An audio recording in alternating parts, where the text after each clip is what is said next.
রাসূলের বেটি ছিলেন ফাতেমা। ফাতেমার এক বান্ধবী ছিলেন ইহুদির মেয়ে। কার মেয়ে? ইহুদির মেয়ে। এখন ইহুদির মেয়ে, তার ইহুদি তার মেয়ের জন্য বিয়ে ঠিক করেছে। কিসে ঠিক করেছে? বিয়ে। বলছে মা আমি তোর জন্য ভালো ছেলে দেখেছি, তুই বিয়ে করলে। মেয়ে এখন মনে মনে করছে আমি না, বাপের কথা মানা যাবে না, তবে আমার একজন ভালো বান্ধবী আছে, সবাই আমাকে অসৎ যুক্তি দেয়, কিন্তু ফাতেমা কোনোদিন আমাকে অসৎ যুক্তি দেয় না, আমি ফাতেমার কাছে যাই।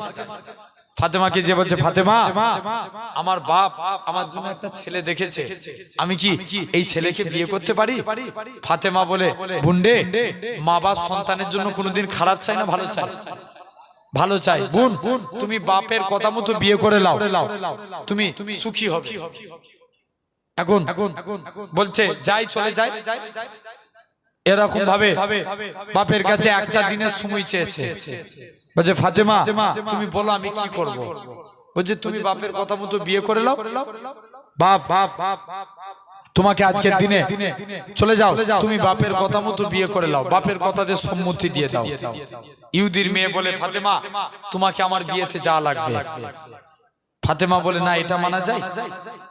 মুসলমান ঘরের ছেলে মেয়েরা, আব্বারা, তরুণেরা, হে নবী প্রেমিকেরা, আল্লাহ নবী বেটি ফাতেমা বলে বুনি ইহুদি, তোমরা হলে ইহুদি, আমরা হলাম মুসলমান, তোমরা আমাদেরকে দেখতে পারো না, আমরা কেমন করে তোমাদের বাড়িতে যাই? না না না না, এটা মানা যাবে না। তবে শুনে রেখে দাও, বলে না তুমি যদি আমার বিয়েতে না এসো আমি বিয়েতে যাব না।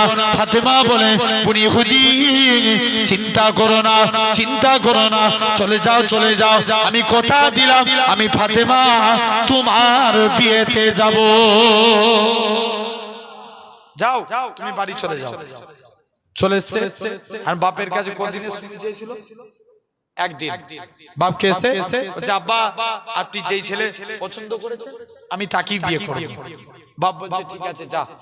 চলে গেছে, বাপের কথা মতো ওই সন্তান কি আপনার ছেলেকে বিয়ে করে নিয়েছে। মেয়ে বলছে আব্বা তবে আপনার কথা মতো তো বিয়ে করলাম, তবে আজকের দিনে আমি কিন্তু আমার সব বন্ধু বান্ধবীদেরকে দাওয়াত করব। বলছে ঠিক আছে যা, তোর যাকে ইচ্ছা তুই দাওয়াত কর, তুই আমার একমাত্র মেয়ে, তোর বিয়ে আমি ধুমধাম করে দেবো। এখন মেয়ের বাপ মেয়ে সব জায়গায় দাওয়াত করে করে বেড়াচ্ছে, ফাতেমাকেও দাওয়াত করে দিয়েছে। ফাতেমা আমার বিয়েতে তোমার যাওয়া লাগবে। ফাতেমা বলছে না। এখন মেয়ের বাপ মেয়ে এসে বলছে আব্বা আমি সবাইকে দাওয়াত করেছি, তবে আমার একটা মুসলিম বান্ধবী আছে, নবী কন্যা ফাতেমাকে আমি দাওয়াত করেছি। ইহুদি বলে মাথা খারাপ, ফাতেমা ওরা গরিব, ছিঁড়া ফাটা তালি দিয়া জামা পরে, আর আমাদের বিয়েতে কত হাই ফাই ব্যক্তি আসবে, তুমি ফাতেমাকে দাওয়াত করেছো, আমাদের মান সম্মান থাকবে? বলছে না, ফাতেমা বিয়েতে এলে বিয়ে হবে, নালে বিয়ে হবে না। কে বলছে? ইহুদির মেয়ে বলছে। বলছে যাও। আর বাপ তো চিন্তায় পড়ে গেছে কি করা যায়। বলছে ঠিক আছে লে, তোর কথা মতো রাখলাম, ফাতেমা যদি বিয়েতে আসতেই হয় ফাতেমাকে নতুন কাপড় পরে আসা লাগবে। কি পরে? নতুন কাপড় পরে সবাই মিলে চলে গেছে। যাই ফাতেমার কাছে দৌড়ে দৌড়ে ইহুদির মেয়ে চলে গেছে। মুসলমান ঘরের ছেলে মেয়েরা, আব্বারা, তরুণেরা, হে নবী প্রেমিকেরা, ইহুদির মেয়েখানা ফাতেমার কাছে চলে যায়। ফাতেমা তোমায় আমার বিয়েতে যাওয়া লাগবে। ফাতেমা বলেছে হ্যাঁ যাব।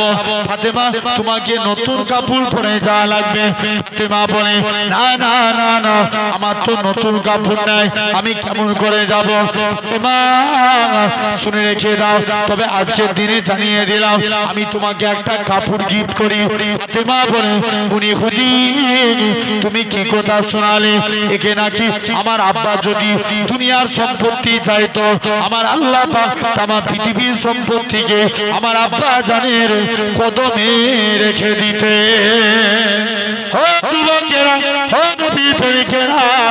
ফাতেমা বলে না না না না, আমি আজকের দিনে এটা মানা যাবে না। ইহুদির মেয়েখানা কাঁদে, ফাতেমা তোমায় আমার বিয়েতে নতুন কাপড় পরেই যাওয়া লাগবে। ফাতেমা বলে ঠিক আছে, শুনে রেখে দাও। ফাতেমা বলে ঠিক আছে, চলে যাও। আমি ফাতেমা কথা দিলাম তোমার বিয়েতে নতুন কাপড় পরে যাব। ও যুবকেরা, ফাতেমা নামাজে দাঁড়িয়ে যায়। ফাতেমা বলতে লাগে নামাজে দাঁড়িয়ে যায়। ফাতেমা এরকম ভাবে আস্তে আস্তে করে নামাজে দাঁড়িয়ে গেলে আমার আল্লাহর কাছে কেঁদে কেঁদে দোয়া চেয়েছিল, আল্লাহ পাক, আল্লাহ আজকের দিনে ইজ্জতের মালিক তুমি। আল্লাহ যদি ইহুদির মেয়েদের কাছে মুসলমানদেরকে বেইজ্জতি করো না, আল্লাহ আমি ফাতেমা তোমার কাছে কিছু চাই না, আল্লাহ তুমি একটা আমাকে শাড়ির বন্দোবস্ত করে দাও। যুবকেরা, ফাতেমা দোয়া চাইতে দেরি, কাপড় আসতে দেরি হয় না।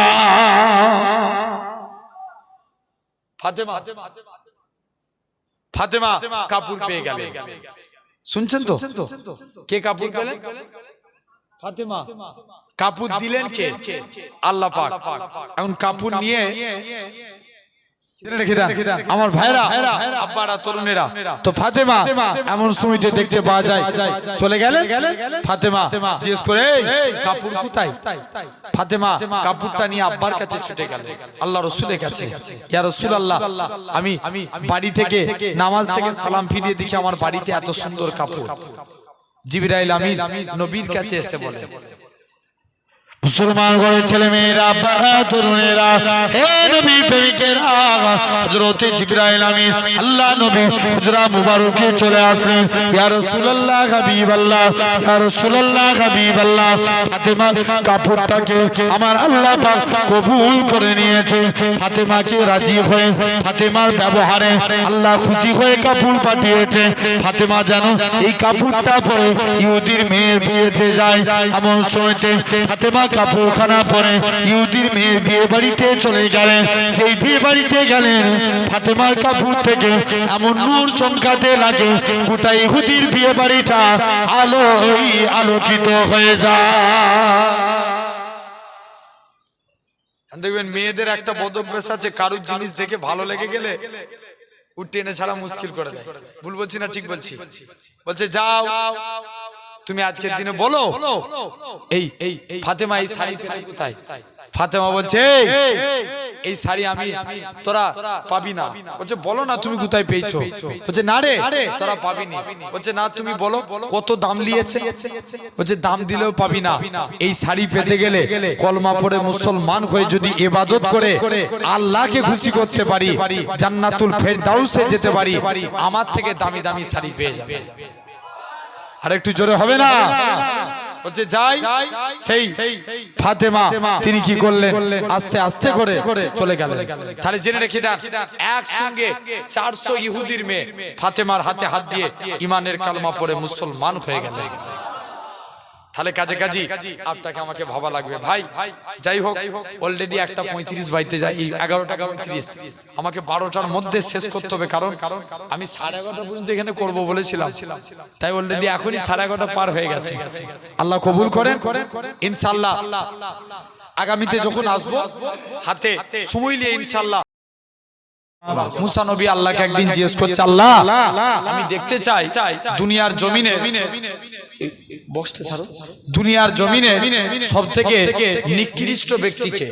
আল্লাহ বলছে মুসা তুমি অমুক রাস্তায় যে দাঁড়াও, যে প্রথমে হেঁটে হেঁটে আসবে সে হবে দুনিয়ার জমিনের গুনাহগার বান্দা। মুসা নবী দেখে একটা বয়স্ক লোক বাচ্চা ছেলের হাত ধরে হেঁটে হেঁটে যাচ্ছে। মুসা নবী বলছে আল্লাহ আমি দেখতে চাই দুনিয়ার জমিনের নেককার মানুষকে।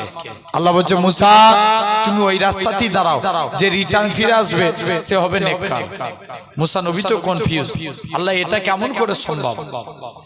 মুসলমান ঘরের ছেলে মেয়েরা, আব্বারা, তরুণেরা, এ নবী প্রেমিকেরা, আমার আল্লাহ জানিয়েছিলেন হে আমার কালিমুল্লাহ, হে আমার নবী মুসা ওই বান্দাখানা যখন রাস্তা দিয়ে হেঁটে হেঁটে যাচ্ছিল, তার ছেলেখানা বলতে লাগে আব্বা জান দুনিয়া বড় না প্রথম আসমান বড়?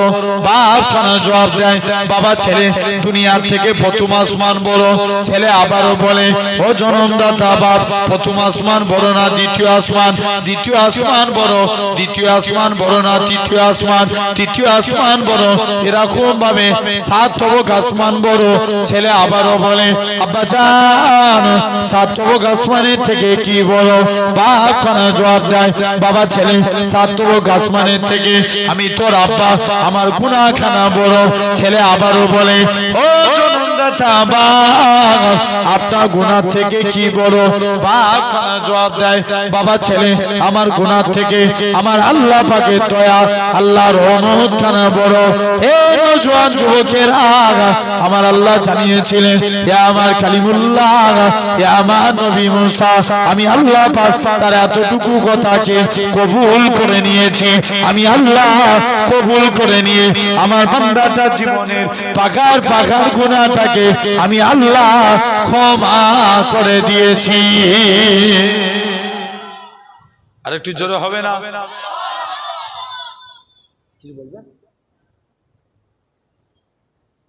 জেনে রেখে দেন, তাহলে কাজে কাজী আপনাকে আমাকে ভাবা লাগবে।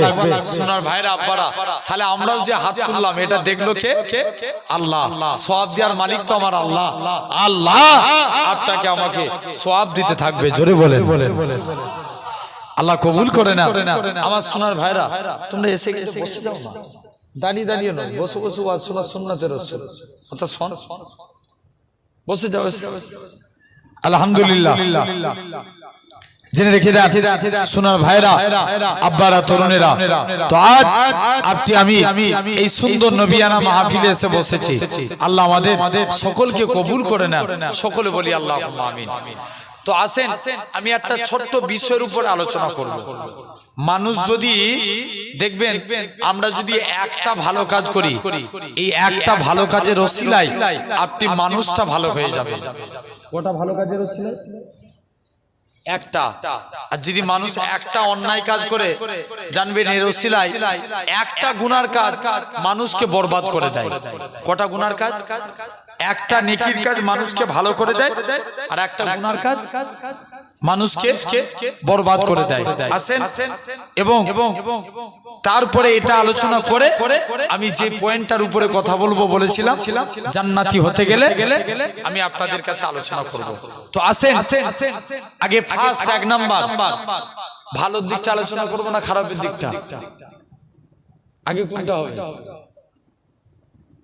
ভালোর দিকটা। আসেন আল্লাহ রাসূলের কাছে একটা সাহাবী আসলেন। সাহাবী তার 3টে বদ অভ্যাস ছিল। সে মদ খেত। কি খেত? মদ খেত, জিনা করত, নামাজ পড়তো না। নবীর কাছে এসে বলছে হুজুর আমি ভালো হতে চাই, আমাকে আমল বলো। খুব মনোযোগ দিয়ে শুনবেন কিন্তু। বলছে হুজুর আমি ভালো হতে চাই, আমাকে আমল বলো। তো তার আগে আমি একটা কথা, যে আল্লাহ এই জায়গায়, তাহলে আর একবার বলি তো, এই জায়গায় বসিয়েছেন কে? সবাই মিলে বলেন আল্লাহ। তাহলে আল্লাহ পাকের দরবার আল্লাহর কুরআন বলে লা ইন সাকারতুম লা আযীদান্নাকুম। বান্দা তোমরা আমি আল্লাহ আমার শুকরিয়া আদা করো, আমি আল্লাহ তোমাদের নিয়ামতে ভরিয়ে দেব। তাহলে একসঙ্গে মিলে বলি আলহামদুলিল্লাহ। ব্যাস আল্লাহ এতটুকুই চাই। এখন সাহাবীর কটা বদ অভ্যাস ছিল? 3টে। নবীর কাছে যে বলছে হুজুর আমি ভালো হতে চাই, আমাকে একটা আমল বলুন। কি হতে চাই? জোর করে বলো। ভালো হতে চাই। আল্লাহ নবী বলছে তুমি ভালো হতে চাও, যাও আজকের দিনে ওয়াদা করে যাও, জীবনে মুখ দিয়ে কোনোদিন মিথ্যা কথা বলবো না। কি কথা বলবে না? মিথ্যা কথা। খুব মনোযোগ দিয়ে শুনেন। সাহাবী ওয়াদা করে নিল, বলছে নবী তো আমাকে মদ খাওয়ার কথা নিষেধ করে নে। কিসের কথা? মদ খাওয়ার কথা। নবী তো আমাকে জিনা করার কথা নিষেধ করে নে। নবী শুধু বলেছে বাবা তুমি মিথ্যা কথা বলবে না। যাই সাহাবী আস্তে আস্তে করে চলে গেলেন। যে নবীর কাছে যে একদিন মদ খেয়েছে আল্লাহ রাসূলের দরবারে হাজির। আল্লাহ নবী জিজ্ঞেস করছে বাবা তুমি মদ খেয়েছো? এখন বলেন এই সমাজে সেই মাতাল বাড়ে না? জোর করে বলো। মাতাল বাড়ে না কমে? বাড়ে না? অনেক ডেভেলপ হয়। জেনে রেখে দেন। তো এখন মদ খেয়েছে, স্ত্রীর কাছে এসে বলছে, নবীর কাছে এসে নবী জিজ্ঞেস করছে, বাবা তুমি মদ খেয়েছো, ওয়াদা করে গেছিল কি বলবো নি? মিথ্যা কথা বলবো না। আল্লাহ নবী বলছে, বাবা তুমি মদ খেয়েছো? বলছে হুজুর ওয়াদা করলাম জীবনে কোনোদিন মিথ্যা কথা বলবো না। বলছে হুজুর মদ খেয়ে ফেলেছি, তবে কথা দিলাম আর কোনোদিন মদ খাবো না। জোর করে বলো। তোমরা নিজেরা বলেছো, জোরে বলবো সুবহানাল্লাহ। আমার জন্য বলছেন না আল্লাহর জন্য? তাহলে আল্লাহর জন্য তো জোর করে বলেন সুবহানাল্লাহ, আলহামদুলিল্লাহ। জেনে রেখে দেন। 2 নম্বর নেক্সট সাহাবী কি করেছে? দ্বিতীয় দিন আবার জিনা করে নবীর দরবারে এসে হাজির। আল্লাহ নবী বলছে, বাবা তুমি জিনা করে ফেলেছো? বলছে হুজুর জিনা করে ফেলেছি, তবে কথা দিলাম জীবনে কোনোদিন আর জিনার কাজ করব না। জোরে বলবে না? তাহলে জাস্ট একটা কথা ওয়াদা করেছে, জবানের হিফাজত করেছে। হাসান বসরি হুজুরের কাছে একটা যুবক ছেলে এসে বলছে, হুজুর আমি আল্লাহর ওলি হতে চাই, আমাকে আমল বলুন। কি হতে চাই? আল্লাহর ওলি হব। হাসান বসরি বলছে, বাবা যা 2টো জিনিস মুখস্থ কর। আমি যে কথা বলি এটা আমার আল্লাহ শুনতে পায়, আমি যে কাজ করি এটা আমার আল্লাহ দেখতে পাই। যুবকটা তো খেপে লাল, বলছে আল্লাহ হুজুরের কাছে এলাম, হুজুর ভালো আমল না বলে সিম্পল এই কথা বলে দিল, মনটা খুব খারাপ। যাই হোক পীরের হুকুম তো মানতে হবে, যে মুখস্থ করেই যাচ্ছে। আমি যে কথা বলি এটা আল্লাহ শুনতে পায়, আমি যে কাজ করি এটা আল্লাহ দেখতে পাই। অনেকদিন পর যুবকটা আল্লাহর ওলির দরবারে আসছেন। মুসলমান ঘরের ছেলে মেয়েরা, আব্বারা, তরুণেরা, হে নবী প্রেমিকেরা, আল্লাহ পাকের ওলি হযরতে হাসান বসরি রাহমাতুল্লাহ আলাইহির কাছে যুবক ছেলেখানা চলে আসলেন। আল্লাহ পাকের ওলি হযরতে হাসান বসরি বলে, ওগো বাবা যুবক বলো তো দেখি তুমি ওই কথার মধ্যে কি পেলে? যুবক ছেলেখানা বলে, আল্লাহ পাকের ওলি ও হযরতে হাসান বসরি, হুজুর আমি যখন কথা বলতে যাই আমার মনে পড়ে যায় আমি যে কথাটা বলি এটা আমার আল্লাহ শুনতে পায়। হুজুর আমি অন্যায় কথা বললে আমার মনে পড়ে যায় আমার কথাটা আমার আল্লাহ শুনতে পায়। যখন আমি গুনার কথা বলি আমার মনে পড়ে যায় আমি যে কথা বলি এটা আমার আল্লাহ শুনতে পায়। তবে হুজুর আমি যখন অন্যায় কাজ করি আমার তখন মনে হয়ে যায় আমাকে কেউ দেখতে পায় আর না পায়, আমাকে তো আমার আল্লাহ দেখতে পায়। হুজুর আমি অন্যায় কাজ করতে পারি না। ও যুবকেরা, আল্লাহ পাকের ওলি হযরতে হাসান বসরি বলে, ও বাবা যুবক মনে কষ্ট লিওনি বাবা, মনে দুঃখ লিওনি। আমি হাসান বসরি জানিয়ে দিলাম বেশক তুমি আল্লাহর ওলি হয়ে গিয়েছো। কোটা সেরে জবানের হিফাজত করেছে। এখন সাহাবী 2টো মিটে গেল, বাকি রয়েছে কোটা? একটা। নবী এসে জিজ্ঞেস করছে, বাবা তুমি নামাজ পড়বে না? কি করবে না? জোরে বলো না। নামাজ পড়বে না? বলছে হুজুর নামাজ পড়বো, মন চাই কিন্তু যাই। আল্লাহ নবী বলছে চলে যাও তুমি নামাজ পড়ো। বলছে হুজুর ওয়াদা করলাম জীবনে কোনোদিন নামাজ ছাড়বো না। জোরে বলবে না? আচ্ছা আমাদের নামাজ পড়তে গেলে ভালোভাবে পড়ার দরকার না, এমনি জায়গা করে পড়ে দিলেই হবে? ভালোভাবে পড়তে হবে। হযরতে আলীর কাছে একটা সাহাবী আসলেন, সে প্রতিদিন নামাজে দাঁড়িয়ে দুনিয়ার কথা চিন্তা করে। কোথায় দাঁড়িয়ে? নামাজে দাঁড়িয়ে দুনিয়ার কথা চিন্তা করে। আচ্ছা নামাজ হবে? আমাদের সমাজে এমন মানুষ আছে না, রমজান মাসে দেখবেন তারাবির টাইমে গরম কাল তো খুব গরম যায়, তারাবির টাইমে কারেন্ট চলে গেছে, ও নামাজ পড়তে পড়তে বলে উঠলো হাই যা কারেন্ট চলে গেছে। নামাজ হবে? হবে না। আমাদের সমাজে কিছু দেখবেন স্বামী ভক্ত স্ত্রী আছে। কি ভক্ত? স্বামী ভক্ত স্ত্রী। স্ত্রীরা বলে কোন জায়গায় স্বামীর নাম লিয়া যাবে না। ভাই এটা কি ফরজ হুকুম? কথা বলো না একটু। এটা কি ফরজ হুকুম যে স্বামীর নাম লিয়া যাবে না? এখন চলে গেছে আমাদের সমাজে কিছু স্বামী ভক্ত স্ত্রী। এক স্বামী, এখন স্বামীর নাম রহমতুল্লাহ। কি নাম বললাম? রহমতুল্লাহ। এখন স্ত্রী নামাজ পড়তে দাঁড়িয়েছে, সালাম ফিরাবে, আসসালামু আলাইকুম। রহমাতুল্লাহ বলছে না, স্বামীর নাম লিয়া যাবে না। সালাম ফিরাচ্ছে, বলছে আসসালামু আলাইকুম সাদিয়ার আব্বা। কত দিতে যাচ্ছেন না আমার ভাইরা? তাহলে দেখেন নামাজকে আমরা খাঁটি ভাবে পড়বো। তো আলীর কাছে এসছে, আলীকে এসে ফতোয়া জিজ্ঞেস করছে, আলী আমি প্রতিদিন নামাজে দাঁড়াই, দুনিয়ার কথা চিন্তা হয়, আমার নামাজটা কি কবুল হবে? আলী ডিরেক্টলি ফতোয়া দিয়ে দিল, যা তোর নামাজ কবুল হবে না। পরের দিন চলে এসছে, সাহাবী নবীর দরবারে এসছে। নবী বলছে কি ব্যাপার? বলছে হুজুর আলীর কাছে এসেছিলাম, আলী আমায় ফতোয়া দিয়েছে আমার নাকি নামাজ হবে না। আল্লাহ নবী বলছে আলী বলেছে, যাও তুমি আলীকে ডেকে নিয়ে এসো। আলীকে ডেকে নিয়ে আসলে, আলী তুমি একে ফতোয়া দিয়েছো নামাজ হবে না, যাও উজু করে এসো, 2 রাকাত নামাজ পড়বে, আমি রাসূলুল্লাহ তোমাকে একটা চাদর গিফট করব। জোরে বলবে না? আরো জোরে বলো। কি দিবে? চাদর দিবে। হযরতে আলী নামাজে দাঁড়িয়ে গেলেন। প্রথম রাকাত নামাজ পড়ছে, খুব মনোযোগ দিয়ে নামাজ পড়ছে। দ্বিতীয় রাকাত নামাজ পড়ছে, মনে মনে চিন্তা করছে, আল্লাহ নবী তো চাদর দেবো বলেছে, তো কার চাদর দিবে? কে চিন্তা করছে? জোরে বলো। আলী চিন্তা করছে, আল্লাহ নবী তো চাদর দেবো বলেছে, একটু আগে ফতোয়া দিয়েছিল নামাজ হবে না। কোন আলী? কোন এক টাইমে হযরতে আলীর পায়ে তীর লেগে গেছে। তীর ঢুকে যাওয়া সহজ, বার করা অনেক কঠিন। তীর বার করতে পারে না, তীর টানতে যায়, শরীরের চামড়া গোস্ত সব বেরিয়ে যায়, আলীর পা থেকে তীর বের হয় না।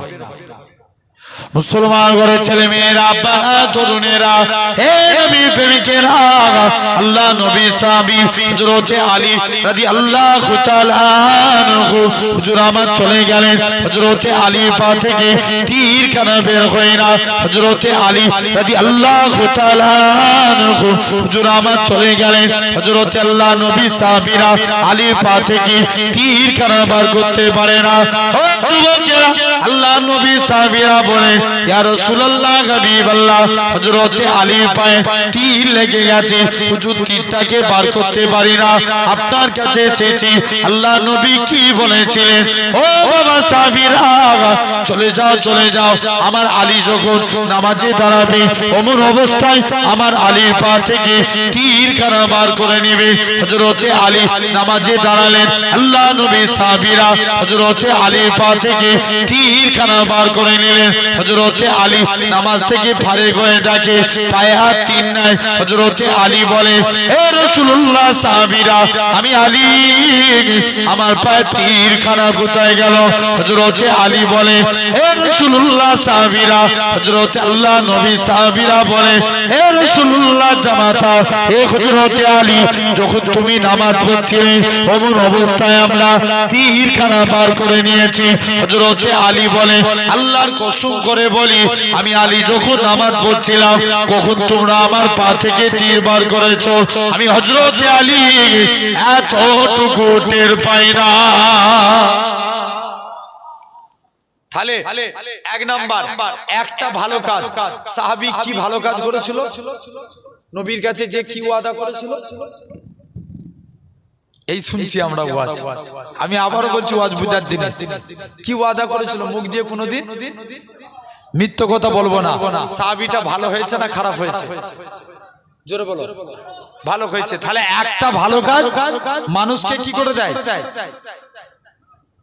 খারাপ করে দেয়, ভালো করে দেয়। আর একটা খারাপ কাজ মানুষকে শেষ করে দেয়। কটা খারাপ কাজ? একটা সেরে একটা খারাপ কাজ মানুষকে বরবাদ করে দেয়। জেনে রাখেন, এক দেশে একজন আল্লাহওয়ালা ব্যক্তি ছিল। খুব মনোযোগ দিয়ে শুনো কিন্তু। এক দেশে একটা আল্লাহওয়ালা ব্যক্তি ছিল।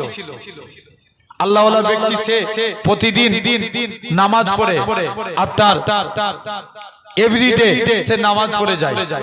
দেখতে পাওয়া যায় শুধু আল্লাহর ইবাদত বন্দেগী করে। একদিন লক্ষ্য করছেন, ওই দেশি 3 ভাই ছিল। ও ভাই? তিন ভাই, তাদের একটাই মাত্র বোন। ভালো করে মনোযোগ দিয়ে শুনবে। কটা বোন? একটা বোন। তিন ভাই মনে মনে নিয়ত করেছে আমরা একটু বিদেশে যাব, তো সব জায়গায় তো মেয়েকে নিয়ে যাওয়া সম্ভব না, সম্ভব সব জায়গায় সম্ভব না, তো আমাদের বোনকে কোথায় রেখে দেওয়া যায়? আর মনে মনে করছে যেখানেই রেখে যাব সেখানেই অসুবিধা হতে পারে, তার থেকে ভালো ওই যে অমুক জায়গায় এক আল্লাহওয়ালা ব্যক্তি আছে তার কাছে রেখে যায়। কার কাছে? আল্লাহওয়ালা ব্যক্তির কাছে। তিন ভাই মিলে যে আল্লাহওয়ালা ব্যক্তির কাছে রিকোয়েস্ট করছে, হুজুর আমাদের বোনকে আপনাদের কাছে রাখতে চাই।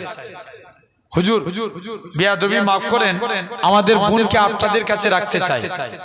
ওই আল্লাহওয়ালা ব্যক্তি বলে, না মহিলা আমার কাছে রাখতে পারি না, কারণ মহিলা থাকলেই সমস্যা। আর নেশা ও হেবালাতুস শায়াতিন, মহিলা হলো শয়তানের জাল। তো আজকের দিনে যাও, আমি তোমাদের বোনকে আমার কাছে রাখতে পারি না, চলে যাও এখান থেকে, চলে যাও। তিন ভাই মিলে আস্তে আস্তে করে চলে গেল। বলছে যাই যে দেখি, বলছে অনেক রিকোয়েস্ট করে তিন ভাই মিলে যখনই রিকোয়েস্ট করলেন, রিকোয়েস্ট রাখার পর আল্লাহর ওলি রাখলেন, বললেন ঠিক আছে তোমাদের বোনকে আমাদের এই জায়গায় বসিয়ে, আমার একটা পাশে রুম আছে, ওই রুমে বসিয়ে দাও। খুব মনোযোগ দিয়ে শুনো, রুমে বসিয়ে দাও, আমি আমার বাড়ি থেকে ভাত বেড়ে থালাই করে দরজার বাইরে রেখে দেবো, তোমাদের বোন যেন ভাত নিয়ে চলে যায়। এই বলে তিন ভাই চলে গেলেন তাদের বোনকে রেখে দিয়ে। তিন ভাই কি করলো? অবশেষে তিন ভাই আস্তে আস্তে করে চলে গেলেন, তাদের বোনকে ওই জায়গায় রেখে দিয়ে চলে গেলেন। শুনছেন? বোনকে ওই জায়গায় রেখে দিয়ে চলে গেল। বোন আস্তে আস্তে অনেক দিন এদিকে আল্লাহর ওলি তিনি যা খায় ওই মহিলাকে থালা বাইরে বার করে রেখে দেয়, মহিলা নিয়ে চলে যায়। এরকম ভাবে অনেক দিন চলে। দেখবেন ইবলিস মানুষকে, যারা ভালো মানুষ তাদেরকে ভালো দিক দিয়ে খারাপ করে। কোন দিক দিয়ে? ভালোর দিক দিয়ে খারাপ করে। ইবলিস এসে ওই ব্যক্তিকে ধোঁকা দিচ্ছে, তোমার পাশের বাড়িতে একটা মেয়ে আছে, তোমার তো অন্তর পাক, তুমি একটু তার কাছে যাও না, তাকে যে একটু বলো, সে জানো আজকের দিনে সে তোমার কথা মতো চলে, তুমি তাকে একটু দাও, তার তো অন্তর পাক, তোমার তো অন্তর পাক, তুমি মহিলার একটু সুবিধা অসুবিধা হতে পারে না, তুমি তার সঙ্গে যাও, তার বাড়িতে যে সে বেপরদাহীন ভাবে তোমার বাড়িতে আসছে, তুমি তার বাড়িতে খাবার পৌঁছে দাও। যুবকটা ভাবছে না, ই তো ঠিক কথা বলেছে, তাড়াতাড়ি করে তার বাড়ির সামনে থালা নিয়ে প্রতিদিন মহিলার বাড়িতে খাবার পৌঁছাতে যেতেন। কে? ওই আল্লাহওয়ালা ব্যক্তি এভরিডে এই কাজ করতেন। আবার ইবলিস এসে ধোঁকা দিচ্ছে, তোমার অন্তর তো পাক, মেয়ে ছেলের কি সুবিধা অসুবিধা থাকতে পারে, তুমি তার সঙ্গে কথা বলো না। যখনই বলছে হ্যাঁ ঠিক কথা, কথা শুরু করে দিল মহিলার সঙ্গে যুবকের, আপনার ওই মহিলার সঙ্গে আল্লাহওয়ালা ব্যক্তির প্রেম ভালোবাসা শুরু হয়ে গেল। যখনই কথাবার্তা শুরু হয়, দেখবেন মেয়েদের প্রতি একটা ছেলে আর মেয়ে কাছাকাছি থাকলে অ্যাট্রাকশন বাড়ে না? অনেক অ্যাট্রাকশন বাড়ে। একজন ওমরে ফারুকের জামানায় এই ঘটনা ঘটেছিল। একটা যুবক রাত্রে তাহাজ্জুদের নামাজ পড়তে যাচ্ছেন, যেতে যেতে একটা মহিলার সামনে পড়ে গেলেন। মহিলা বলছে, যুবক ব্যাপার কি? বলছে, না আমি আজকের দিনে নামাজ পড়তে যাচ্ছি, তুমি আমার রাস্তা ক্লিয়ার করে দাও। বলছে, না ছাড়বো না। মহিলাটা দাঁড়িয়ে যায়, যুবক দেখছে আলামত ভালো নয়, মহিলাটা যুবকটাকে হাত ধরে নিয়ে নিজের বাড়িতে চলে গেলেন। যুবকটাকে আঁকারি করে ধরেছে, জড়িয়ে ধরেছে। যুবকটার মনে পড়ে যায় আল্লাহর কোরআনের আয়াত, ওয়ালিমান খাফা মাকামা রাব্বিহি জান্নাতান, যারা আমরা সূরা রহমান পড়ি, 3য় রুকুর আয়াত, ওয়ালিমান খাফা মাকামা রাব্বিহি জান্নাতান, যারা আল্লাহকে ভয় করে আল্লাহ তাদের কবরে 2টা জান্নাত দিয়ে দেয়। আরেকটু জোরে হবে না? যুবকটা বেহুশ হয়ে জমিনায় পড়ে গেল। মহিলা দেখছে আলামত ভালো নয়, যুবকটাকে বাড়ির বাইরে বার করে দিয়েছে। যুবকটা আপনার ইন্তেকাল হয়ে গেল। ওমরে ফারুক বলে, চলো তার কবরে আল্লাহ 2টো জান্নাত দিয়েছে কিনা দেখতে যাব। মুসলমান ঘরের ছেলে মেয়েরা, আব্বারা, তরুণেরা, হে নবী প্রেমিকেরা, যুবক ছেলে কারা, এরকম ভাবে ওই মহিলা কারা, যুবক ছেলে কারা, হযরতে ওমর, আল্লাহ নবী সাহাবী হযরতে ওমর যুবকের কবরের দিকে চলে গেলেন। প্রথমবার সালাম দেয়, আসসালামু আলাইকুম ইয়া আলাল কবর। প্রথমবার সালাম দেয়, কোনো আওয়াজ আসে না। দ্বিতীয়বার সালাম দেয়, আসসালামু আলাইকুম ইয়া আলাল কবর। দ্বিতীয়বারও কোনো আওয়াজ আসে না। ও যুবকেরা, আল্লাহ নবী সাহাবী হযরতে ওমর তৃতীয়বার সালাম দেয়, আসসালামু আলাইকুম ইয়া আলাল কবর। সঙ্গে সঙ্গে যুবকের কবর থেকে ওয়া আলাইকুমুস সালামের আওয়াজ কানা ভেসে উঠেছে। এই নওজোয়ান যুবকেরা, যুবক ছেলে কানা বলে, হযরতে ওমর বলে, ওগো বাবা যুবক, বলো তো দেখি, দুনিয়ার জমিনে বাপ ছেলের অঙ্গীকার ভঙ্গ হতে পারে, মা মেয়ের অঙ্গীকার ভঙ্গ হতে পারে, স্বামী স্ত্রীর অঙ্গীকার ভঙ্গ হতে পারে, আমার আল্লাহ কি তোমার অঙ্গীকার ভঙ্গ করেছে কিনা? যুবক ছেলে কানা বলে, হে রাসূলুল্লাহ সাহাবী, হে হযরতে ওমর, দুনিয়ার জমিনে বাপ ছেলের অঙ্গীকার ভঙ্গ হতে পারে, মা মেয়ের অঙ্গীকার ভঙ্গ হতে পারে, স্বামী স্ত্রীর অঙ্গীকার ভঙ্গ হতে পারে, কিন্তু আমার আল্লাহ এমনই এক আল্লাহ, আমার আল্লাহ আমি যুবকের কবরে 2টা জান্নাত দিয়ে দিয়েছে। যুবক দেখছে আলামত ভালো নয়। ওই আল্লাহওয়ালার সঙ্গে মহিলার কথা বলা শুরু হওয়ার পর থেকে প্রেম শুরু হয়ে গেল। দুজনে জিনার কাজে লিপ্ত হলে মহিলার পেটে একটা বাচ্চা চলে আসে। এখন ইবলিস এসে আবার ধোঁকা দিচ্ছে, এই যুবক তুই এত আল্লাহওয়ালা লোক, তারা 3 ভাই আসার টাইম হয়ে গেছে, যদি জানতে পেরে যায় তুমি এত বড় সর্বনাশ করেছো, তোমাকে আর মানবে? তার থেকে ভালো এই মেয়েকে তুমি মেরে দাও। যুবক দেখছে না, বুদ্ধি তো ভালো দিয়েছে, শুনছো তো? যুবক ওই মহিলাকে জানে মেরে দিল, মহিলা মারা গেল। এখন যেই মহিলা মারা গেল, যুবক ছেলেখানা চলে এলেন, এরম ভাবে আস্তে আস্তে করে মহিলা মারা গেলেন। এমন সময়তে তাকে কবরস্থ করে দিল মা আর মেয়েকে। 3 ভাই অনেকদিন পর দেশের মাটিতে এসছে। 3 ভাই এসে জিজ্ঞেস করছে যে এই যুবক, আমাদের বোনের কবর কোথায়? বলছে তোমাদের বোন রোগে মারা গিয়েছিল, এই দেখো তার কবর। 3 ভাই তাই বিশ্বাস করে নিচ্ছে। ইবলিস এসে 3 ভাইকে আবার ধোঁকা দিচ্ছে, হে তোমরা 3 ভাই মিলে ওই যুবকের কথা বিশ্বাস করো না, যুবক তোমাদের বোনকে মেরে দিয়েছে। বলছে যাও। যুবক ছেলেখানা যখনই এই কথাখানা বলে 3 ভাইয়ের মনে একটা সন্দেহ তৈরি হলো। কি তৈরি হলো? সন্দেহ। 3 ভাই এসে বলছে যুবক আমাদের বোন কোথায়? বলছে এই তো রোগে মারা গেছে। 3 ভাই কবর খুলে দেখে যে বোনের একটা ছোট বাচ্চাও ছিল, বাচ্চা সব মেরে দিয়েছে। 3 ভাই রাজার দরবারে বিচার দিয়েছে, রাজা এই যুবক আমাদের বোনের সঙ্গে এইভাবে অন্যায় কাজ করেছে। রাজা বিচার করলো, বিচারের সিলেক্টেড হলো যুবকের ফাঁসি হবে। কি হবে? ফাঁসি হবে, যুবকের ফাঁসি হবে। যুবক ছেলেখানা রাজার কাছে এখন নিয়ে যাচ্ছে যুবকটাকে রাজার কাছে। যখনই নিয়ে যাচ্ছে ইবলিস বলছে যুবক তোকে বাঁচিয়ে দিতে পারি, তুই অন্তত একবার আমাকে সিজদা দে। যুবক সিজদা দেওয়ার জন্য তৈরি হয়ে গেলেন। আফটার সিজদা দিয়ে ফেললেন, রাজা ফাঁসিও দিয়ে ফেললেন। আমার বলার উদ্দেশ্য হলো একটা অন্যায় কাজ করলো, দেখেন আল্লাহওয়ালা ছেলে থেকে গুনাহগার হয়ে অর্থাৎ ইবলিসকে সিজদা দিয়ে সে মারা গেল। তাহলে একটা ভালো কাজ মানুষকে কি করে দেয়? ভালো করে দেয়। আর একটা খারাপ কাজ মানুষকে পুরো শেষ করে দেয়। তাহলে কাজে কাজী আমরা ভালো কাজের দিকে আগাবো না খারাপ কাজের দিকে? এর জন্যই আল্লাহ বলছেন ইয়া আইয়ুহাল্লাযীনা আমানু, হে ঈমানদার বান্দারা। এখানে ঈমানদার মানে আমরা। কারা? আমরা। আল্লাহ আমাদের ঈমানকে 4 ভাগে ভাগ করেছেন। ক ভাগ? জোর করে বলো। 4 ভাগ। 1 নাম্বার ইলমুল ইয়াকিন, জ্ঞানের দ্বারা ঈমান। আল্লাহ প্রতিটা মানুষকে জ্ঞান দিয়েছে, একটা ভালো একটা মন্দ। ভালো রাস্তায় হাঁটতে পারলে কি পাবো? জান্নাত। আর খারাপ রাস্তায় হাঁটলে জাহান্নাম। তাহলে কাজে কাজী আপনাকে আমাকে পরিবর্তন হতে হবে, বলেন ইনশাআল্লাহ। আল্লাহ যেন কবুল করে। তো আমি আলোচনা করব বলছিলাম আমরা জান্নাতি হতে চাই। আসেন জেনে রেখে দেন, জান্নাতি হতে গেলে সর্বপ্রথম আগে নবীকে মহব্বত করা লাগবে। কার মহব্বত? আমরা কারা কারা নবীজিকে ভালোবাসবো একবার হাত তুলে দেখান দেখি। তাকবীর মারেন। একজন বলো, সবাই মিলে দাও জোর করে। হাত তুলে রাখুন, একবার দিলে হয়, তিনবার দিতে হয়। জোর করে দাও।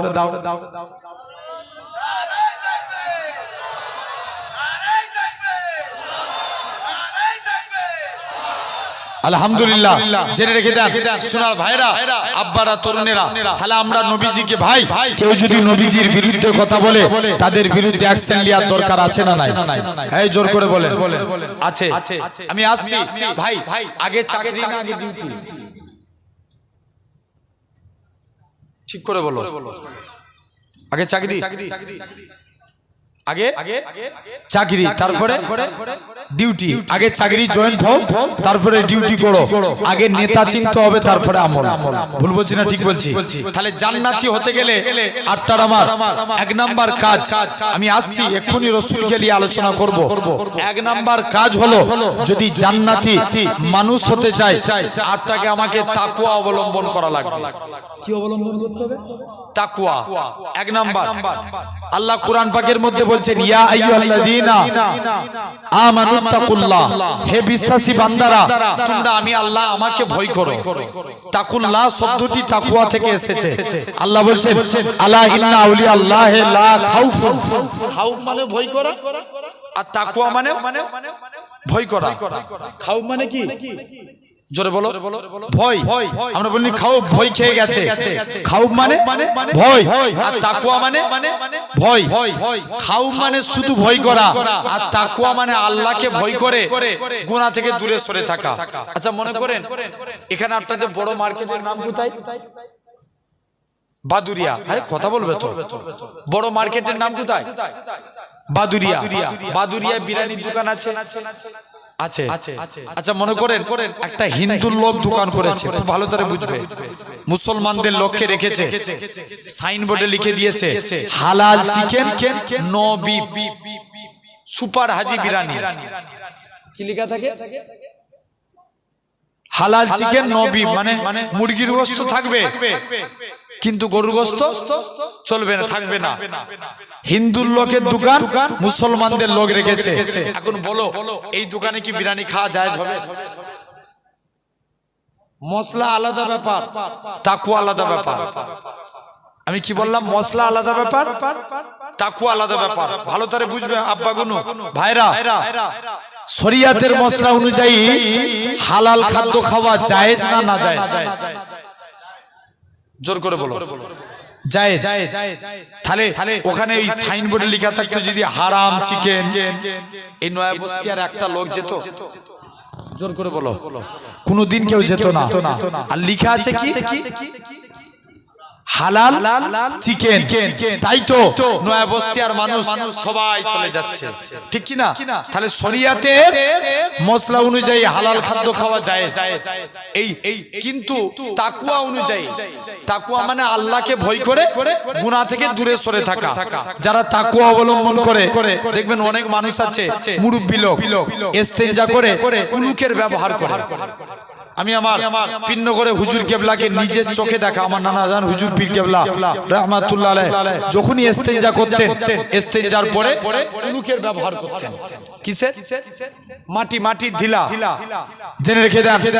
বা কাপড় কি এখনকার যুগে তুলো ইউজ করতে পারেন আমার ভাইরা। দেখবেন আমরা ইস্তেঞ্জা করে ওঠার পর একটু বা দুটো বা প্রস্রাব টপকে টপকে পড়ে যায় না? অনেকের এই রোগ আছে। কথা বলে না কেন? হয় না? জেনে রেখে দেন। তাহলে ওই কাপড়ই পরিমাণ দেখতে হবে। ওই কাপড়ে নামাজ হবে? আমি আবার এখানে কি বললাম, একটা হেকমতে কথা বললাম, পরিমাণ দেখতে হবে। পরিমাণ যদি অনেক বেশি হয় তাহলে কাপড় চেঞ্জ করা লাগবে, পরিমাণ কম হলে পানি দিয়ে ধৌত করে নামাজ পড়া জায়েজ হবে। জেনে রেখে দেন আমার ভাইরা, আব্বারা, তরুণেরা। তো এখন দেখবেন এই মুরগি হালাল করা, ধরেন মুরগি যারা তাকওয়া অবলম্বন করবে সে মনে করবে এর মুরগি জবাই ঠিক আছে কিনা। এখন তো অনেকে দুয়া জানে না, হাফ প্যান্ট পরে মুরগি জবাই করে। ভুল বলছি না ঠিক বলছি? মুরগির দোকানে সাইনবোর্ড লাগিয়ে দিল, সেল সেল সেল। ক টাকা কেজি? 70 টাকা কিলো। কি 100 100 টাকা কিলো সেল। আচ্ছা বলেন তো এই গ্রামের একটা লোক আর গ্রামে থাকবে? এখন দাম কত মুরগি? আচ্ছা 110 টাকা। আমি এখন দাম একটা অ্যাপ্রক্সলি যদি 50 টাকায় সেল দেয়, সবাই যাবে না? যাবে। কিন্তু দেখেন অনেকে আছে দোয়া জানে না, 786 বলে ছুরি চালিয়ে। কি বলে? 786 মুরগি হালাল হবে। জেনে রেখে দেন আপনার, এরকম অনেক মানুষ আছে পিছাবে পানি লাই না মুরগি হালাল করে। কত দিতে পারছেন না আমার ভাইরা, আব্বারা, তরুণেরা? তাহলে যারা তাকওয়া অবলম্বন করে সে মনে করবে যে জবাই করেছে সে ঠিকভাবে হালাল করেছে কিনা। ভুল বলছি না ঠিক বলছি? জোর করে বলো। সে নিয়ত করবে ঠিকভাবে হালাল করেছে কিনা। তাই কাজে কাজে আপনাকে আমাকে লক্ষ্য করা লাগবে সোনার ভাইরা, আব্বারা, তরুণেরা। তাহলে আজ আপনাকে আমাকে আল্লাহর দিকে ফিরে আসা লাগবে। বলেন ইনশাআল্লাহ। জোর করে বলেন। তাহলে এই তাকওয়া যারা অবলম্বন করেছে দেখেন হাক্কানি আল্লাহর ওলি। তার আগে একটু চা দিয়ে গেছে, খাবো, অসুবিধা আছে? একবার আপনাদের অসুবিধা হচ্ছে নাকি? কারণ আলোচনা হবে না, অলরেডি আমি 12টা 15 20 পর্যন্ত করব বলেছি। আলোচনা হবে না, শেষ করে দেবো। একবার দরুদ পড়েন আল্লাহুম্মা।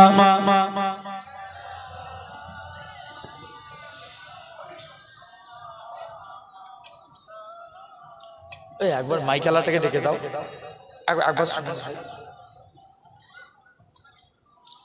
রুজে কেউ করেন লা ইলাহা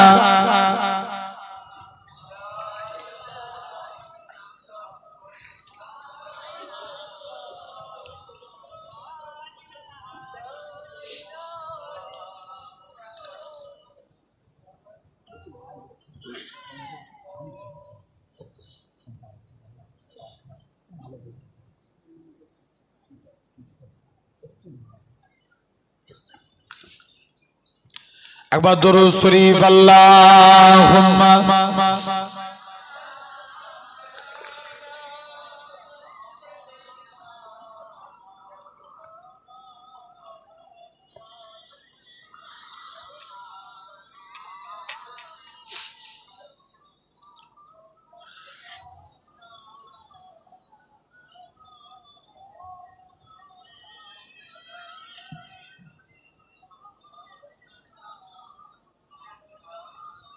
আমার সোনার ভাইয়ের আব্বারা, তো দেখেন এই তাকওয়া যারা অবলম্বন করেছে, আল্লাহর ওলিরা তাকওয়া অবলম্বন করেছে। জোরে বলবেন না? এক খ্রিস্টান আর মুসলমানের মধ্যে তর্ক বিতর্ক হচ্ছে। দেখেন আল্লাহর ওলিদের তারা কেমন তাকওয়া অবলম্বন করে আল্লাহর ওলি হয়েছে। খ্রিস্টান বলছে মেরে নবী ঈসা রুহুল্লাহ সবসে বড় আলা খায়। मुसलमान बोलते अरे तुर मोहम्मद सल्लल्लाहु ना होता तो कुछ भी नहीं होता। बोलबे ना বলছে বলনা তো বহুত আসান है। বড় পীর সাহেবের কথাটা কানে গেল। এই বলছে হ্যাঁ আমাদের নবী কবর থেকে মানুষ জিন্দা করে দেখিয়েছে, তোমাদের নবী কি করে দেখিয়েছে? বলছে रसूलुल्लाह बहुत दूर की बात, अगर अब्दुल कादिर किसी को बुलाए वो भी कब्र से खड़े हो जाए। আরেকটু জোরে হবে না? বলছে বলনা তো বহুত आसान है, करना पड़ेगा, করে দেখাও। 500 साल पीछे वाला कब्र में लेके गए गौसुल आजम को, बुलाओ হযরত গৌসুল আজম। চোখটা বন্ধ করে আল্লাহর কাছে হাত পেতেছে, আল্লাহ এখান থেকে যদি মানুষটা না উঠে রাসূলুল্লাহর অপমানের ব্যাপার আছে, আল্লাহ নবীর খাতিরে তুমি আব্দুল কাদেরের জবানকে মিস করো না। যেই বলে কুম বেজনিল্লাহ কবরবাসী সুজা জিন্দা হয়ে দাঁড়িয়ে যায়। আরো জোরে বলবে না? তাহলে ইনাদের দেখেন ইনারা তাকে অবলম্বন করে আল্লাহ মাকামকে আলা করে দিয়েছে। খাজা মাইনুদ্দিন চিশতি রাহমাতুল্লাহ আলাইহি একদিন বলছে, এই খাজা হুজুর তো বলছো কারামত দেখাও। বলছে, হুজুর তুমি যদি সব ছেলেরা এক জায়গায় একটা আগুন জ্বালিয়েছে, আগুন বলছে তুমি যদি এই আগুনের মধ্যে ঢুকতে পারো তাহলে আজকের দিনে আমরা সবাই আল্লাহর হুকুম মেনে নেব, তোমার কথা মতো চলবো। খাজা হুজুর কি করেছে, ওদের মধ্যে একজনের হাত ধরে আগুনের ভিতরে প্রবেশ করে গেছে। জোরে বলবে না আল্লাহর দয়া। সব এলাকার লোকেরা খেপে লাল, এই হুজুর নিজে মরবে আমাদের ছেলেগুলোকে মারবে। সবাই মিলে হুজুর অনেকক্ষণ পর আগুন থেকে বেরিয়ে আসে। আল্লাহর কুদরত, আগুনের ক্ষমতা নাই, হুজুর এবং ছেলেটার এক চুল পরিমাণ ক্ষতি হয় না। জোরে বলে। তাহলে দেখেন ইনারা তাকওয়া অবলম্বন করে আল্লাহর ওলি হয়েছে। দাদা হুজুরের এক খলিফা শুয়ে আছেন হাওড়া উলুবেরিয়ায়, নাম হাফেজ জামাল উদ্দিন রাহমাতুল্লাহ আলাইহি। রাস্তা দিয়ে ইপার উপার হতে গেলেন, রোড অ্যাক্সিডেন্টে ইন্তেকাল করে গেলেন। ভারতের নিয়ম, অ্যাক্সিডেন্ট হলে কি করতে হবে? পোস্টমার্টম, হুজুরের লাশকে পোস্টমার্টম খানায় নিয়ে চলে গেলেন। হুজুরের ভক্ত মুরিদ মুহিব্বিনেরা হুজুরের লাশকে পোস্টমার্টম খানায় নিয়ে চলে গেলেন। মুসলমান ঘরের ছেলে মেয়েরা, আব্বারা, তরুণেরা, হে নবী প্রেমিকেরা, আল্লাহ পাকের ওলি হযরত হাফেজ জামাল উদ্দিন রাহমাতুল্লাহ আলাইহি মুরিদ মুতাকিদিনেরা বলে, ওগো সরকারি প্রশাসনেরা, তোমরা আমাদের পীরের লাশটাকে পোস্টমার্টম খানায় নিয়ে যেও না, মহিনা খানায় নিয়ে যেও না। আল্লাহর ওলির লাশটাকে দাড়ি পাল্লা জোর করো, দাড়ি পাল্লার একদিকে আল্লাহর ওলির লাশটাকে রেখে দাও, আর একদিকে পাল্লায় আমরা মুরিদ টাকা দিয়ে হুজুরের লাশের থেকেও বেশি টাকা ঠিকানা বাড়ি করে দেব, তথাপি হুজুরের লাশটাকে পোস্টমার্টম খানায় নিয়ে যেও না। আল্লাহ পাকের ওলি হযরত হাফেজ জামাল উদ্দিন রাহমাতুল্লাহ আলাইহি লাশটাকে পোস্টমার্টম খানায় নিয়ে চলে গেলেন। একটুখানি ছুরি দিয়ে কাটা হয়েছে, ওই কাটা অংশটা থেকে তখনও পর্যন্ত আল্লাহ আল্লাহ আল্লাহ আল্লাহ আওয়াজ খানা ভেসে উঠেছে। তাহলে এক নাম্বার, জান্নাতি হতে গেলে তাকওয়া অবলম্বন করতে হবে, আমাদেরকে মানতে হবে, বলেন ইনশাআল্লাহ। 2 নাম্বার, যদি আল্লাহ জান্নাতি হতে চায় আগে নেতা ভালো হওয়া লাগবে। কি ভালো হওয়া লাগবে? জোর করে বলো। নেতা। আমি বর্তমান যুগের নেতাদের কথা বলিনি, এখনকার যুগে দেখবেন বেশিরভাগ নেতারা নেতা হওয়ার আগে ভিখারি, আর নেতা হওয়ার পরে হয়েছে কোটিপতি। ভুল বলছি না ঠিক বলছি? আর খবর নিয়ে হাদিস মিলিয়ে দেখবেন আমরা আমাদের সমাজে এখন ন্যায় বিচার আছে। কথা বলেন কেন? ন্যায় বিচার করে। ওমরে ফারুক একদিন একটা ঘোড়া কিনেছেন। কি কিনেছেন? ঘোড়া। এখন কিছু দূর যাওয়ার পর এক ইহুদির কাছে ঘোড়া কিনেছে। কিছু দূর যাওয়ার পর ঘোড়াটা জমিনায় পড়ে শুয়ে পড়েছে। ওমরে ফারুক জিজ্ঞেস করে, তুমি আমার টাকা ফেরত দাও, তোমার ঘোড়া লাও, তোমার ঘোড়া তো অসুস্থ। বলছে, না আমি তো যখন দিয়েছিলাম সুস্থ, চলো বিচার হবে। কাজী সুরাইর কাছে বিচারে ফেললেন। বলছে, এর ঘোড়া অসুস্থ, আমি কেন ঘোড়া লুবো? কাজী সুরাই বলে, ওমর আজকে যদি আমি বিচার ন্যায় করি, আপনার বিরুদ্ধে বিচার যাবে। কার বিরুদ্ধে? ওমরের বিরুদ্ধে। বলছে কেমন? বলছে কারণ যখন আপনি ঘোড়াটা কিনেছিলেন তখন ঘোড়াটা ছিল সুস্থ, কিনার পরে ঘোড়া অসুস্থ হয়েছে, তাই আপনার বিরুদ্ধে বিচার গেল। ওমরে ফারুক রাজ দরবারে চলে গেলেন, যে বলে কাজী সুরাইর প্রমোশন বাড়িয়ে দাও, কারণ সে আমি ওমর আমার বিরুদ্ধে বিচার করেছে। বলে আমাদের সমাজে যদি কেউ এরকম নেতা মানে ক্ষমতাশালী নেতার বিরুদ্ধে বিচার করে বা নেতার বিরুদ্ধে কথা বলে, তার ঠিকানা কোথায় হবে? জেলে। কোথায় হবে? জেলে। জেনে রেখে দাও আমার সোনার ভাইরা। তাহলে নেতা মানতে হবে। একটা হাদিস বলি শুনেন। ওমরে ফারুকের জামানায় আবু সাঈদ বলে আল্লাহ রাসূলের একজন সাহাবী ছিলেন। কি নাম? আবু সাঈদ। আবু সাঈদ সব গ্রামের লোকেরা ওমরের কাছে যে আবু সাঈদের বিরুদ্ধে নালিশ করেছে। কার বিরুদ্ধে? আবু সাঈদের বিরুদ্ধে। এ আবু সাঈদ, ওমরে ফারুকের কাছে যে বলছে হুজুর আবু সাইদ যখনই বিচার করতে আসে প্রতিদিন বিচারেতে লেট করে আসে। কি করে আসে? লেট করে আসে। এক নাম্বার। দু নাম্বার, হুজুর আবু সাইদ সপ্তাহে একটা দিন করে কামাই করে দেয়, বিচার করে না। কটা দিন কামাই করে? একটা দিন। তিন নাম্বার বলছে হুজুর আবু সাইদ তৃতীয় নম্বর কাজ হলো আবু সাইদ সন্ধ্যের পর বিচার করে না। কিসের পর? সন্ধ্যের পর। ওমরে ফারুক আবু সাইদকে ডেকেছে। ওমরে ফারুক তো মেন নেতা। আবু সাইদকে ডেকেছে, আবু সাইদ আমার কাছে এসো। বলছে তোমার বিরুদ্ধে তোমার গ্রামের মানুষ নালিশ দিয়েছে, দেখেন নেতা কেমন চিনেন। মুসলমান ঘরের ছেলে মেয়েরা, আব্বারা, তরুণেরা, হে নবী প্রেমিকেরা, আল্লাহ নবী সাহাবী হযরতে আবু সাঈদ জি, হযরতে ওমর রাদিয়াল্লাহু তাআলা আনহু হুজুর আমার কি জানিয়েছিলেন? হযরতে ওমর বলে, ও বাবা আবু সাঈদ, বলো তো দেখি তোমার বিরুদ্ধে তিনখানা বিচার দিয়েছে, তুমি প্রতিদিন লেট করে আসো, তুমি সপ্তাহে একটা দিন করে কামাই করো, তুমি সন্ধ্যের পরে কেউ কারোর বিচার করো না। হযরতে আবু সাঈদ বলে, ভাই ওমর রে, আমি ইচ্ছা করে মানুষের সাথে কোনো অন্যায় ব্যবহার করি না, আমি ইচ্ছা করে কোনো অন্যায় কাজ করি না। যদি আমার অজান্তে হয়ে যায় আল্লাহ ভালো মাফ করেন, আল্লাহ জানেন, আল্লাহ মাফ করেন। হযরত ওমর বলে, হে আবু সাঈদ, বলো তো দেখি তুমি প্রতিদিন কেন লেট করে আসো?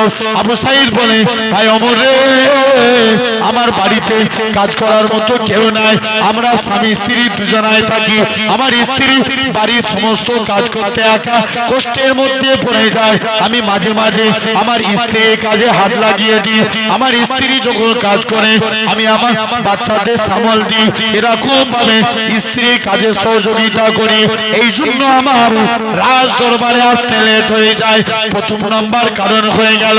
দ্বিতীয় নাম্বার কারণ, তুমি একটা দিন করে কেন কামাই করো? ও যুবকেরা, ও নবী প্রেমিকেরা, আল্লাহ নবী সাহাবী হযরতে আবু সাঈদ বলে, ভাই ওমর রে, শুনে রেখে দাও, আমার একটাই মাত্র কাপড়, আমি বৃহস্পতিবার দিন কাপড়টাকে ধুয়ে নিই, কারণ জুম্মার দিনে নামাজ পড়বো বলে, কারণ আমার তো বড় নাই আর কোনো কাপড় নাই। আর আমাদের সমাজে নেতাদের দেখেন এখন একটা ছেড়ে 10টা করে গাড়ি। হে নওজোয়ান যুবকেরা, আবু সাঈদকে 3 নাম্বার প্রশ্ন করে, বলো তো দেখি তুমি কেন প্রতিদিন রাত্রিতে সন্ধ্যের পরে কেন বিচার করো না? আবু সাঈদ বলে, ভাই ওমর রে, শুনে রেখে দাও, আমি সন্ধ্যার পরে এই জন্য বিচার করি না, কেননা শুনে রেখে দেন, আমি এই জন্য সন্ধ্যার পরে বিচার করি না। আল্লাহ নবী বলছে, তোমরা তাড়াতাড়ি করে ঈশার নামাজ পড়ে ঘুমিয়ে পড়বে, গভীর রজনীতে উঠে রাত্রে তাহাজ্জুদে নামাজ পড়বে। আমি আবু সাঈদ, আল্লাহ নবী এই আমলখানা পালন করি। তাহলে দেখেন নেতা হতে গেলে এরকম নেতা হয়ে যান, আল্লাহ জান্নাতি হয়ে যাব। জোরে বলবে না? আল্লাহ রাসূল বলছে, যদি জান্নাতি হতে চাও আগে নেতা 1 নাম্বার হওয়া লাগবে। আর লাস্ট আলোচনা জেনে রেখে দেন, আমরা কখনোই কারোর মনে দুঃখ দেব না। যেটা নিজের জন্য ভালো চাইবো, অপরের জন্য কি চাইবো? ভালো চাইবো না খারাপ? ভালো চাইবো, বলি ইনশাআল্লাহ। সবসময় মাথায় রাখবেন, মনে করেন আমি আমার জন্য এই ঘড়িটা দেখছি, আমাকে কেউ বললো ভাই একটা ঘড়ি পছন্দ করে দাও না, আমি তাকে বলবো যে আমার থেকে কমা লেভেলের ঘড়ি। আমরা বলি না? কথা বলেন কেন? হ্যাঁ না না? তাহলে আপনাকে আমাকে লক্ষ্য করা লাগবে। এ সম্পর্কে আল্লাহ রাসূলের বেটি ছিলেন ফাতেমা। কি নাম বললাম? ফাতেমা।